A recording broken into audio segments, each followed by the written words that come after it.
দীর্ঘ ১১ মাসের রক্তক্ষয়ী সংঘর্ষের পর রাখাইন রাজ্যের মংডু এলাকার বিজিপি-5 ব্যারাক দখলের মধ্য দিয়ে মিয়ানমারের পশ্চিম সীমান্তের নিয়ন্ত্রণ পুরোপুরি হারিয়েছে দেশটির সামরিক জান্তা। আরাকান আর্মির মাসব্যাপী অবরোধ শেষে রক্তক্ষয়ী লড়াইয়ে সেনাবাহিনীর ৪৫০ জনের বেশি সদস্য নিহত হন। বর্ডার গার্ড পুলিশের সদর দপ্তর ছিল বিজিপি-5, যা উত্তর রাখাইনে সামরিক বাহিনীর শেষ ঘাঁটি। দীর্ঘদিনের অবরোধ শেষে আরাকান আর্মি গেল সপ্তাহে এটি দখল করে। মংডু শহরের কাছে ২০ হেক্টর জায়গা জুড়ে বিস্তৃত এই ঘাঁটি ছিল ২০১৭ সালে রোহিঙ্গা গ্রাম মিউথগির ধ্বংসস্তূপের উপর নির্মিত। আরাকান আর্মি জানায় সেনাবাহিনীর ঘাঁটিতে হাজারের বেশি ল্যান্ডমাইন এবং শক্তিশালী বাংকার তৈরি করেছিল। তবে তাদের আক্রমণে সেনাদের মনোবল ভেঙে পড়ে। শেষ পর্যন্ত আহত ও দুর্বল অবস্থায় আত্মসমর্পণ করে সেনারা।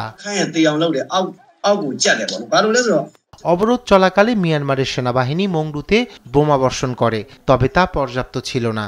আত্মসমর্পণের সময় বন্দী হওয়া ব্রিগেডিয়ার জেনারেল থুরেন তুন সহ সেনাদের বিধ্বস্ত অবস্থার ভিডিও প্রকাশ করে আরাকান আর্মি। এই ঘটনাকে সামরিক জান্তার জন্য বড় ধাক্কা হিসেবে দেখা হচ্ছে। ২০২১ সালের সামরিক অভ্যুত্থানের পর থেকে মিয়ানমারে চলমান গৃহযুদ্ধে এটি তাদের সবচেয়ে বড় পরাজয়। বিশ্লেষকরা বলছেন, রাখাইনে সেনাবাহিনীর নিয়ন্ত্রণ প্রায় শেষ। সিত্তে শহরই কেবল জান্তার নিয়ন্ত্রণে থাকলেও সেটি দেশের বাকি অংশ থেকে বিচ্ছিন্ন। ফলে আরাকান আর্মি রাখাইনে নিজস্ব শাসন ব্যবস্থা চালু করার পথেই এগিয়ে যাচ্ছে বলে মনে করছেন তারা।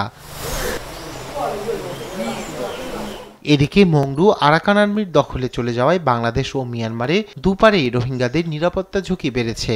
রাখাইন রাজ্যে ৫ লাখের মতো রোহিঙ্গা আছে এখনো। তাদের সঙ্গে আরাকান আর্মির বিরোধ রয়েছে। রাখাইনের রোহিঙ্গাদের বাংলাদেশে ঠেলে দেওয়া হতে পারে এমন আশঙ্কা থেকে বান্দরবন ও কক্সবাজার সীমান্তে টহল জোরদার করেছে বাংলাদেশ কোস্ট গার্ড ও border guard Bangladesh BGP. Raihan Kabir Shubhra, news desk, Desh TV.